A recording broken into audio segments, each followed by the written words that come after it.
வணக்கம்.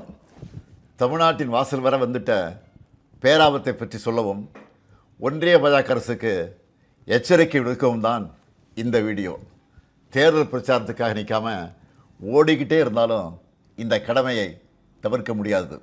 நாளை மறுநாள் ஏப்ரல் 16 நாடாளுமன்ற சிறப்பு கூட்டத்தொடர் கூடுதுன்னு சொல்கிறத விட தமிழ்நாடு மேற்கு வங்க தேர்தலுக்கு நடுவில் வலுக்கட்டாயமாக கூட்டப்படுதுன்னு தான் சொல்லணும். டீலிமிட்டேஷன்கிற தொகுதி மறுவரைகிற தொடர்பாக அரசியல் சட்ட திருத்தத்தை இந்த தொடரில் புல்டோஸ் பண்ண போகிறாங்க. முதல்ல இருந்தே இது பற்றி நம்ம தொடர்ந்து எச்சரித்தோம். மக்களுக்கு விழிப்புணர்வை ஏற்படுத்தணும். தமிழ்நாடு மட்டும் இல்லாமல் இந்தியா முழுக்க இருந்து இதனால் பாதிப்படைய உள்ள மாநில முதலமைச்சர்களையும் முக்கிய கட்சித் தலைவர்களையும் சென்னைக்கு அழைச்சி கூட்டு நடவடிக்கை குழு கூட்டம் நடத்தணும். மக்கள் தொகையை கட்டுப்படுத்துங்க, அளவாக குழந்தைகளை பெற்றுக்கோங்க, குடும்ப கட்டுப்பாட்டை கடைபிடிங்கன்னு ஒன்றிய அரசு சொன்னதையெல்லாம் நாங்கள் கேட்டோம். சொன்னதை ஒழுங்காக செஞ்சதுக்காகவே எங்களுக்கு தண்டனை தருவீங்களா? தென் மாநிலங்கள் பாதிப்படையாது என நாடாளுமன்றத்தில் வச்சு பிரதமர் அவர்கள் உத்தரவாதம் தரணும்னு கேட்டோம். பதில் இல்லை. இதுக்காக பல்வேறு கட்சி எம்பிக்கள் பிரதமரை நேரில் சந்தித்து முறையிட நேரம் கேட்டோம். அதுவும் கிடைக்கல. இப்படி நாம் சொன்ன எதையும் அவங்க காதில் வாங்காமல் திமுக மட்டுமல்ல, எந்த கட்சியோடவும் எந்த மாநிலத்தோடவும் எந்த ஆலோசனை நடத்தாமல் அவங்க இஷ்டத்துக்கு பண்ண பார்க்குறாங்க. நேற்று மரியாதைக்குரிய அம்மையார் சோனியா காந்தி அவர்களும் நாம் கேட்குற அதே கேள்விகளை கேட்டிருக்கிறாங்க. பிரதான எதிர்க்கட்சியான காங்கிரஸ் உள்ளிட்ட யாருக்குமே பதில் இல்லை. இப்படி அவசரமாக டீலிமிட்டேஷன் பண்ண நினைக்கிறது பாஜக அரசோட அப்பட்டமான ஜனநாயக விரோத செயல். இன்னும் சொன்னால் மாநில உரிமைகளை படுகொலை பண்ணியிருக்காங்க. இந்த டீலிமிட்டேஷனை எப்படி பண்ண போகிறாங்கன்னு தெரியல. அந்த சட்ட திருத்தம் என்ன என்பது பற்றி இதுவரை எந்த விளக்கத்தையும் கொடுக்காமல் இருக்காங்க. இவங்க இப்படி மறைச்சு பண்ணுறாங்கன்னா கண்டிப்பாக ஏதோ பெரிய ஆபத்து இருக்குன்னு எல்லாருக்குமே அந்த சந்தேகம் வலுவடையுது. தென் மாநில மக்கள் பெரும் அச்சத்தில் இருக்காங்க.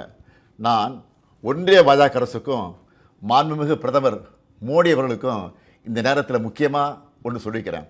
நடக்க இருக்க நாடாளுமன்ற கூட்டத்தொடரில் எங்கள் எம்பிக்கள் கலந்துப்பாங்க. தமிழ்நாட்டை பாதிக்கிற மாதிரியோ வட மாநிலங்களுக்கு அரசியல் வலிமையை மேலும் வாரி வழங்குகிற மாதிரியோ ஏதாவது நடந்தால் தமிழ்நாட்டில் இருக்க நாங்கள்லாம் பார்த்துட்டு சும்மா இருக்க மாட்டோம். தமிழ்நாடு ஸ்தம்பிக்கும். தமிழ்நாடு தனது எதிர்ப்பை கடுமையாக காட்டும். ஒவ்வொரு குடும்பமும் தெருவில் வந்து உட்காருவோம். தமிழ்நாடு முதலமைச்சராக இருக்கிற என்னுடைய தலைமையிலேயே மிகப்பெரிய போராட்டம் நடத்துவோம். இது தேர்தல் காலம்தான். இவங்க கவனம் அதில் தான் இருக்கும். நாம் டெல்லியில் சைலண்ட்டாக தமிழ்நாட்டோட தொகுதி மறுவரையை பண்ணிடலாம்னு மட்டும் நினைக்காதீங்க. சொல்கிறேன்னா தமிழ்நாட்டு முதலமைச்சர் மட்டும் இல்லை, திராவிட முன்னேற்ற கழகம் என்னும் பேரியக்கத்தின் தலைவர்.